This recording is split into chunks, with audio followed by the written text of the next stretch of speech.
പതുക്കെ പതുക്കെ പതുക്കെ പതുക്കെ. ദേ ഈ പാലങ്ങോട്ട് കുടി. അയ്യോ വേണ്ട, ഇപ്പൊ വേണ്ട.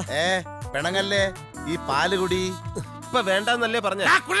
അല്ലെ കൊന്നുകളയും ഞാൻ. ചുമ്മാ പറഞ്ഞ ചേട്ടാ, മോൻ കുടി. സുധി, നീ ഇതുവരെ കുളിച്ചില്ലേ? പെട്ടെന്ന് റെഡി ആക്കിയോ, നമുക്കൊരു പ്രസ് മീറ്റിന് പോണം. വേഗം. ദേ വന്നുടനെ എന്നെ വിളിക്കണം. ആൾക്കാരെ മുമ്പേ കൊണ്ട് പ്രദർശിപ്പിക്കാൻ പോവുകയല്ലേ, വിളിദോഷം ഉണ്ടാവും. സാരമില്ല, വന്നുടനെ അണ്ണ ഒന്ന് ഒഴിഞ്ഞിടാം. പിന്നെ കുരുത്തം കെട്ട പിള്ളേർ കാണും, വയറ്റിലൊന്നും തൊടാൻ സമ്മതിക്കരുത്. ഈ സമയത്ത് ആ കൊച്ചനക്കം വെച്ച് തുടങ്ങുന്നത്. അറിയോ, ഇത് എന്റെ വയറ്റ് വളരാനുള്ള കുഞ്ഞാ. എന്നിട്ട് എന്താ ഡോക്ടർ സമ്മതിച്ചില്ലേ? അപ്പൊ ഇവിടുത്തെ ഡോക്ടർ പറയുന്നു എന്റെ ബ്ലഡ് ഗ്രൂപ്പ് പോരാ, എനിക്ക് ആരോഗ്യസ്ഥിതി ഇല്ലെന്ന്. അതൊന്നും ആയിരിക്കില്ല. ഡോക്ടർ ഒരു സമയത്ത് ചിമ്പാൻസിയിലും കുരങ്ങിലും ഒക്കെ പരീക്ഷണം നടത്തിയിട്ടുള്ളതല്ലേ. വീണ്ടും അതേ ജീവിയിൽ തന്നെ നടത്തുന്നത് ബോറടിയായിരിക്കും. എന്റെ മോൻ പാല് കൂടി.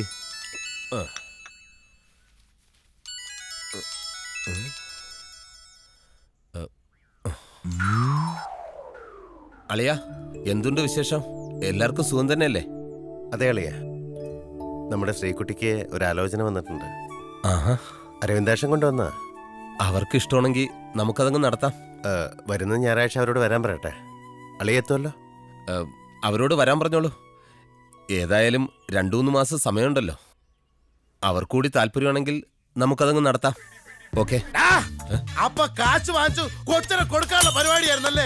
ഞാൻ ജീവിച്ചിരിക്കുന്നിടത്തോളം കാലം നടക്കില്ല. നിനക്കറിയോ, സമയാസമയം ഈ കൊച്ചിന് ആഹാരവും പാലൊക്കെ നിനക്കൊണ്ട് തരുന്നത് എന്റെ കൊച്ചിന്റെ ആരോഗ്യത്തിന് വേണ്ടിയാണ്. മക്കളെ, പപ്പയെ വിട്ട് പോവല്ലേടാ. ഇവൻ കൊടുത്താലും നീ എന്നെ വിട്ട് പോവല്ലേടാ. എന്റെ പൊന്നല്ലേടാ, പപ്പയെ വിട്ടിട്ട്. ഞാൻ എന്റെ സഹോദരി അയക്കുന്ന കാര്യമോ പറഞ്ഞേ. അതിന് നീ ഏത് കാട്ടിലാ കൊണ്ടുകളാ, എനിക്കെന്ത്. ചേച്ചി ചേച്ചി ചേച്ചിയുടെ ആളെത്തി. രാജീവിന്റെ ശ്രീലക്ഷ്മിയുടെയും ജാതകം നല്ല പൊരുത്തമുണ്ട്. മറ്റു കാര്യങ്ങൾ തീരുമാനിച്ച സ്ഥിതിക്ക് നമുക്ക് ചടങ്ങിലേക്ക് കടക്കാം, അല്ലേ? മാങ്കോയിക്കൽ പത്മനാഭപിള്ളയുടെ മകളാണ് കുട്ടി എന്ന് കേട്ടപ്പോ തന്നെ ഞങ്ങൾക്കൊക്കെ വലിയ താല്പര്യമായി. അതുകൊണ്ട് ഒട്ടും വൈകാതെ നടത്താൻ തീരുമാനിച്ചു. എന്നാ പിന്നെ കുട്ടിയെ വിളിച്ചോളൂ.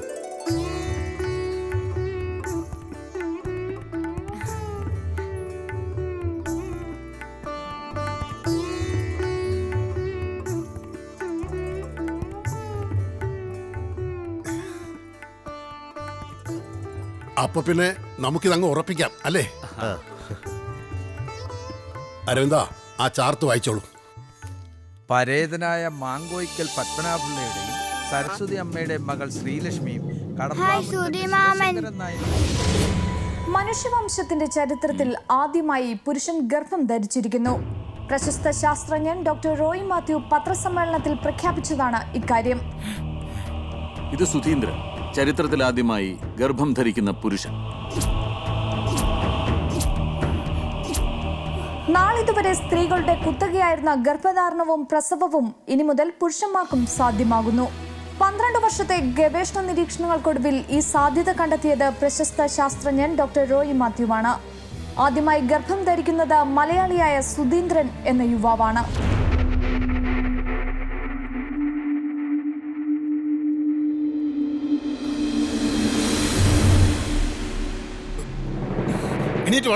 എന്തിനാണ് ഇനി ഇവിടെ ഇരിക്കുന്നത്? നിങ്ങൾ പോരുത്, കാര്യങ്ങൾ വ്യക്തമായിട്ട് മനസ്സിലാക്കിയിട്ട്. ആങ്ങളൊക്കെ ബാംഗ്ലൂർ ജോലി, നല്ല ജോലി. ഇത് അത്ര വലിയ ഗൗരവമുള്ള കാര്യമല്ല. അത് നിങ്ങൾക്ക് കേട്ടിട്ട് തൊലി പൊളിയുവാ. ഇങ്ങനെ ഒരു ബന്ധം ഞങ്ങൾ ആലോചിച്ചിട്ടില്ല എന്ന് നിങ്ങൾ കൂട്ടിക്കോളൂ. ഞാൻ പറയുന്നത് കേൾക്കൂ. ഒന്നും പറയണ്ട, നിങ്ങൾ നിക്കണേ.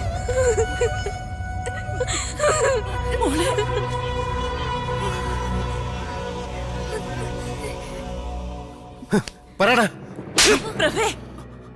നീ അറിയാത്ത ഒരു കാര്യവും സുധിയുടെ ജീവിതത്തിൽ ഉണ്ടാവില്ല. ഇനി അവനെ തല്ലരുത് മോനെ. ഈ കണ്ടതൊക്കെ നേരാണോടാ? ഇനി ഞങ്ങളൊക്കെ നാട്ടുകാരുടെ മുഖത്ത് എങ്ങനെ നോക്കും? അതും കൂടെ പറഞ്ഞതാ. എടാ, നിന്നോടോ ചോദിച്ചേ? ആർക്ക് വേണ്ടിയാ, എന്തിനു വേണ്ടി അവൻ ഈ നാണം കേട്ട പഠിക്ക് പോയത്? നിങ്ങൾക്ക് വേണ്ടി, ഈ കുടുംബത്തിൽ ഓരോരുത്തർക്കും വേണ്ടി. എന്നാലും ഏട്ടൻ എന്ത് ബുദ്ധിമോശമായി കാണിച്ചേ? അവനേക്കാൾ കൂടുതൽ അവൻ സ്നേഹിച്ചത് നിങ്ങളെയാ. അവൻ ജീവിച്ചത് നിങ്ങൾക്ക് വേണ്ടിയാ. അതൊരു ബുദ്ധിമോശമായിട്ട് എനിക്ക് തോന്നിയിട്ടുണ്ട്. വിമലയുടെ കല്യാണത്തിന്റെ ബാധ്യത എത്ര ഉണ്ടെന്ന് അറിയോ? ഈ വീടും പറമ്പും നഷ്ടപ്പെടുന്ന അവസ്ഥ വരെ വന്നു. അതൊന്നും അവൻ ആരെ അറിയിച്ചില്ലല്ലോ.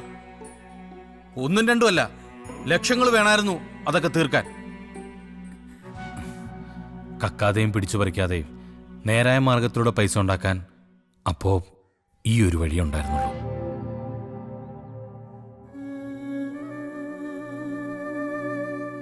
അമ്മേ, ഞാൻ കാരണം സുധിക്ക് ഇങ്ങനൊരു അവസ്ഥ വന്നത്. ഇനിയിപ്പോ പിന്മാറാനും പറ്റില്ല. അമ്മ ക്ഷമിക്കണം. അമ്മയ്ക്ക് ക്ഷമിക്കാൻ പറ്റും, പക്ഷെ എനിക്കൊരിക്കലും കഴിയില്ല. മാളു, ഞാനെല്ലാം എനിക്കൊന്നും കേക്കണ്ട. കുട്ടിക്കാലം മുതൽ ഞാൻ ആത്മാർത്ഥമായിട്ട് സ്നേഹിച്ച സുധിയേട്ടനാ എന്നെ വഞ്ചിച്ചത്. മാളു വാ, മതി ഇവരുമായിട്ടുള്ള ബന്ധം. മോളെ, മോളെ, മോൻ. സരസ്വതി അമ്മേ, പിന്നൊരു കാര്യം, അവന്റെ ഇവളുടെയും കാര്യത്തിൽ നമ്മൾ ചില തീരുമാനങ്ങൾ എടുത്തിരുന്നു. അതൊക്കെ ഇവിടെ വച്ച് വേണ്ടാന്ന് വെക്കുക. മോളെ,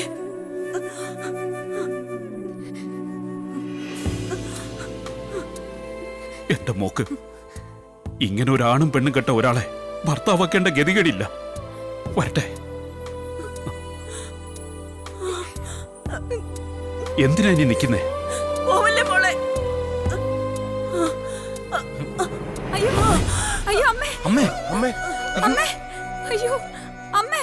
അമ്മേ,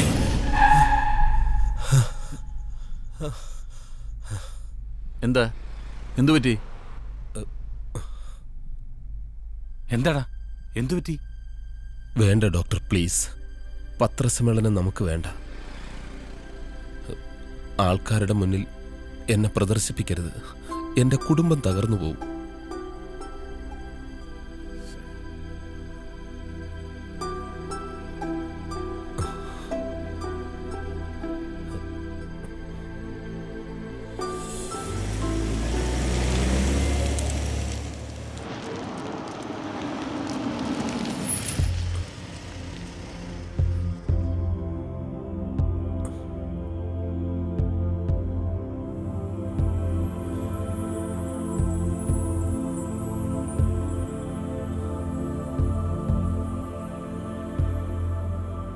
നിങ്ങൾ രണ്ടുപേരും ഇതിനകത്തിരുന്നാ മതി, പുറത്തിറങ്ങണ്ട.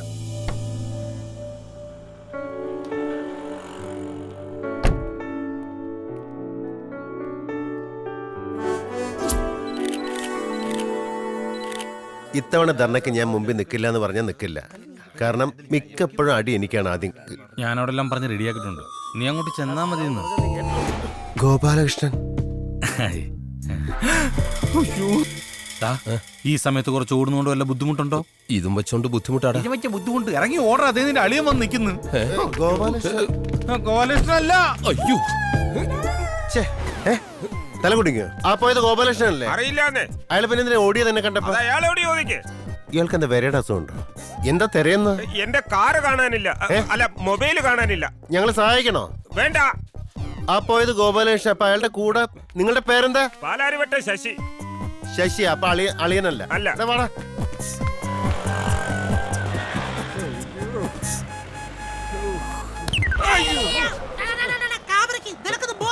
ബോധം ഉണ്ടെങ്കിൽ ഇങ്ങനെയൊക്കെ സംഭവിക്കോ? അയ്യോ, ചേട്ടനും ഗർഭമുണ്ടല്ലേ? നല്ല വയറ്. ഇനി ഗോപാലകൃഷ്ണനാണെന്ന് എനിക്ക് തോന്നിയായിരിക്കോ? ആയിരിക്കും. ഗോപാലകൃഷ്ണൻ നിങ്ങൾക്ക് അറിയോ? പാർട്ടിയിലെ അണികളാണെന്ന് പറഞ്ഞ് നടക്കും.